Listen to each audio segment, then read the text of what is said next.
Hello, happy Homebrew Wednesday. As you've just seen, the Blyth Spirit Brewery ABA, sorry, something took my attention there, it was the cat, or one of them. The Blyth Spirit Brewery ABA, he's back on keg. It's been in 5 days now, and it's carved.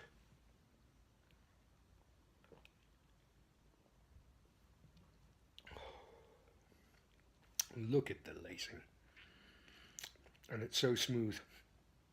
It's a beautiful, beautiful beer.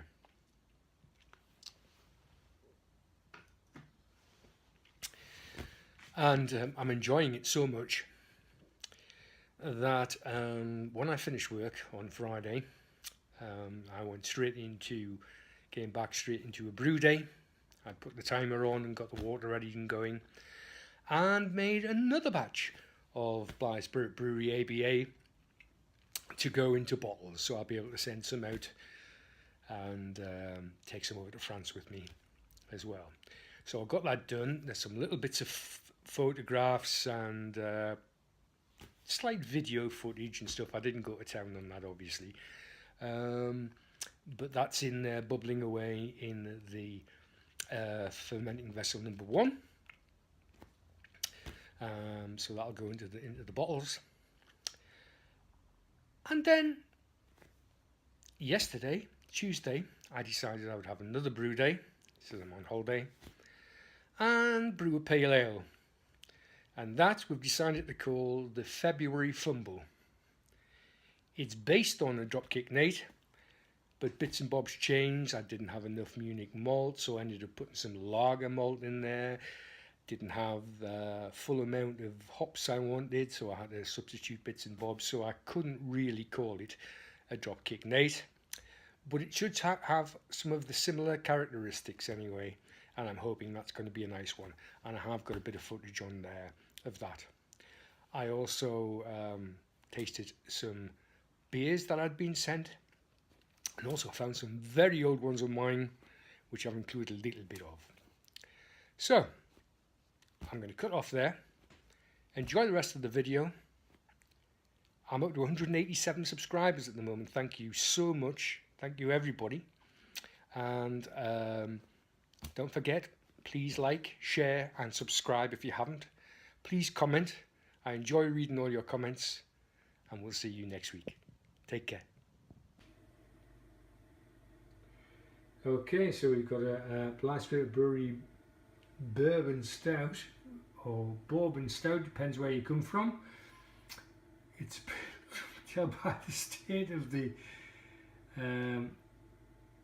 label, it's been there quite some time. We'll see what it's like. Let's see if it's got a hiss first of all. It's been there that long, the top's looking a little bit worse for wear.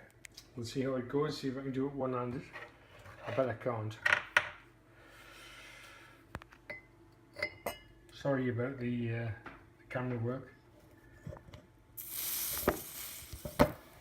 Well, as I was doing that, the timer went off for the ABA.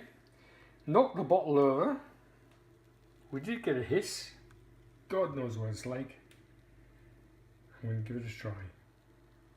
I'll pour it and come back to you. Well, there you go. It's yeah, I don't know how long that head'll stay around. Let's see how it goes.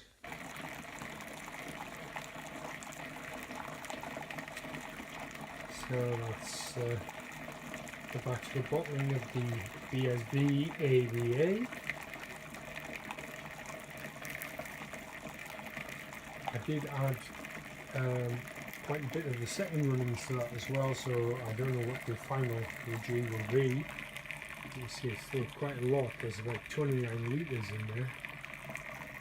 But to be honest with you, even a low ABV, the last one was 8.1. I think this will be still quite nice. It's about 6 points something, so we'll see how that goes.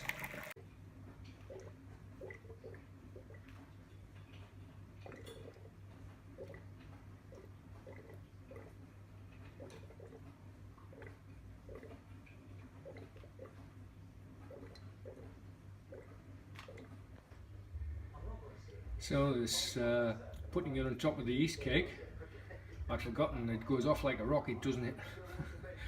Yes, we're going to have some fun here. I have to keep an eye on it. It's blown the top off.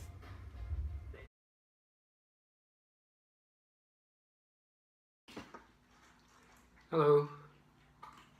First weekend of the school half term, and you may have seen bits and bobs on Facebook, or a little few pictures on here of my brewing exploits. On Friday evening I brewed another ABA to go into bottles, poured it on top of the yeast cake from the previous ABA, which is now in the keg, and at the moment it's over my shoulder here and going like the clappers. I think I really should have put a blow-off tube into it. I may well yet do that. But anyway, got the place to myself at the moment, and a little beer review. This, for the vigilant amongst you, will remember from the last video that this is a stout from Steve Molson, plot 42. Sorry, I've had a bit you buy 10, as long as you don't put your rent up by that. Plot 42, and oh.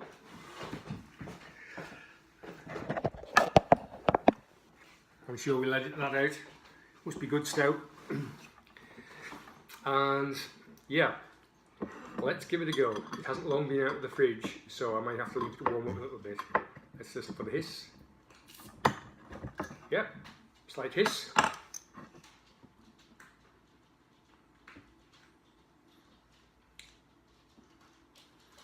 Yep, smells very stouty. Now I know absolutely nothing about this, Steve. There was only a slight hiss on it. We'll give it an aggressive pour. I never have a lot of luck with stout when I'm making it. I find the head never hangs around on it very long. But this is looking nice. Lovely dark colour.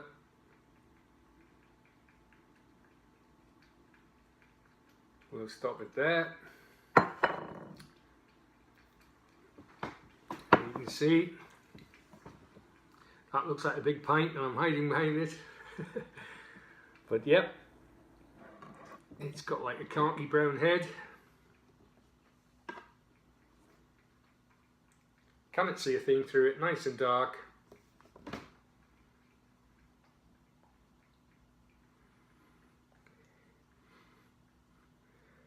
Nice smell to it.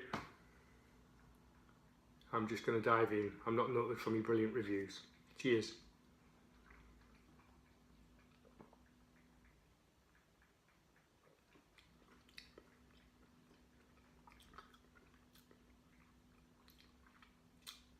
Nice and creamy. Good body to it. Lovely mouthfeel, silky smooth mouthfeel.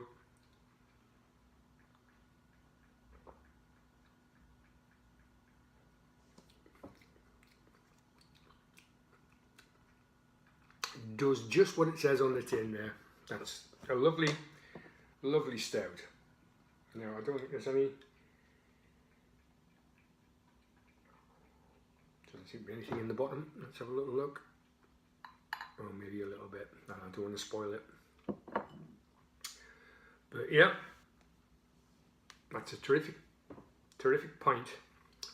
Thoroughly enjoyable. Thanks, Steve. What more could you want on a Sunday afternoon? Cheers.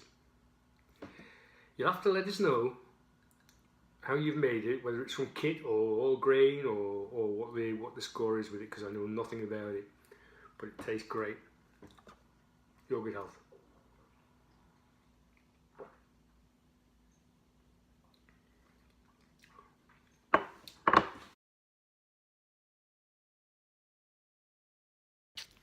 Well, it's had a little chance to warm up the beer now, the stout from Steve, and We're about 10 minutes on. There you go, Steve. It's keeping its head beautifully. And it's carbonation spot on. Cheers.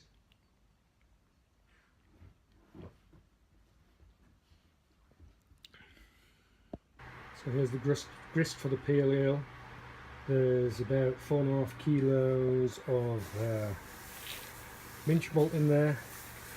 There was almost 500 grams of Munich malt, but not quite, so I just topped it up with what I had left of lager malt. Not brilliant, but that's the grist for the pale. So we're going to dough in.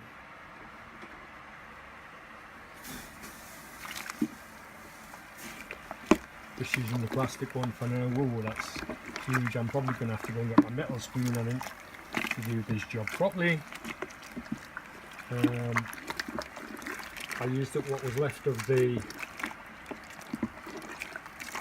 minch malt, which was already crushed, and I just crushed my own. For the rest of it, there's about 2 kilograms of the already crushed, and then I crushed about 2.5 kilograms of my own minch malt. And we're just doughing in, making sure there's no dough balls.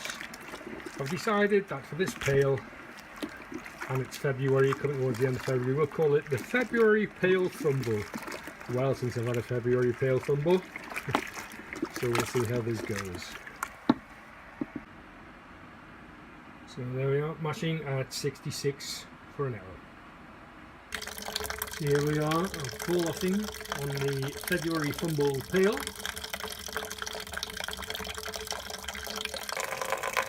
First runnings on the February Fumble Pale. Failed miserably to get a focus on that at all. 1085, first runnings. First wort hops in, which is Eldorado. Wort hops in, and we'll add the rest of the wort. Oh bloody hell, boil over. Doesn't happen very often. I think that's about the third one I've ever done. That's what happens when the phone goes. Never mind, I don't think I lost too much. Apart from the hops, first wort hops, which are around the edge, which I'll scrape back in. That's the February Fumble Pale going into the cube.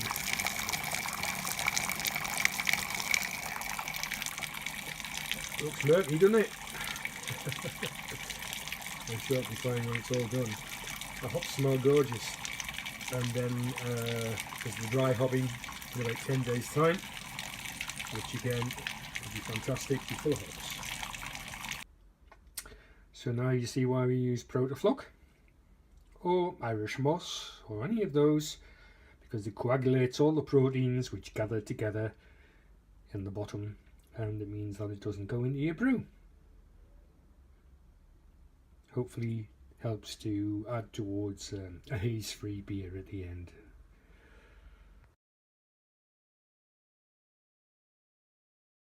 So it's Wednesday now, Homebrew Wednesday, and I'm just putting the homebrew, which I brewed yesterday, which was the February Fumble Pale, from here into, I'm not pouring it onto the floor, it's meant down here. Getting plenty of air in. The fermenter's been all star sand and sterilised.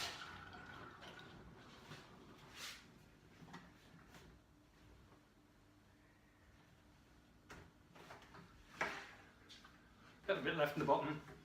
Ooh, the hops smell great. It's a really hoppy wort and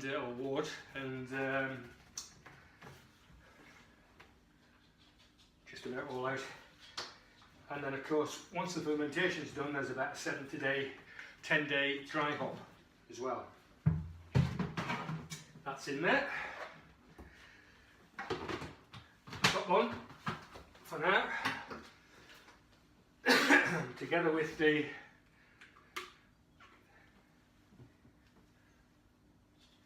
bubbler, which will go on 2 seconds, and now give it a couple of minutes to settle, and then I'm going to put US-05 yeast in.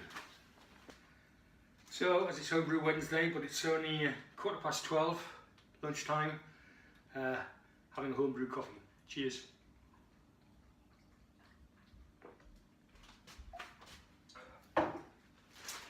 And a couple of selections of yeast in there, courtesy of Haddybrew69 at idlevaluebrewing.com.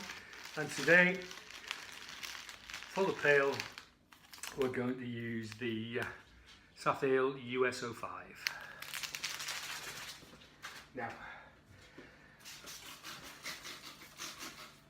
I always like to give them all a quick spray down whatever I'm using.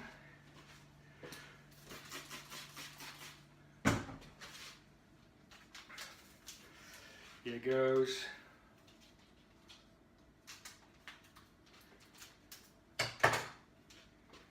Ready to go. Okay, and US-05 yeast going in.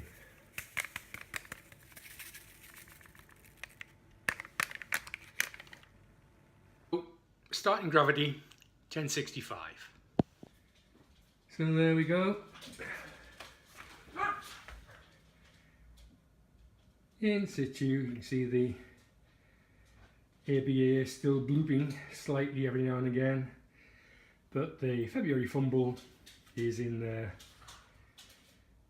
1065 original gravity, and we'll see what it comes out at.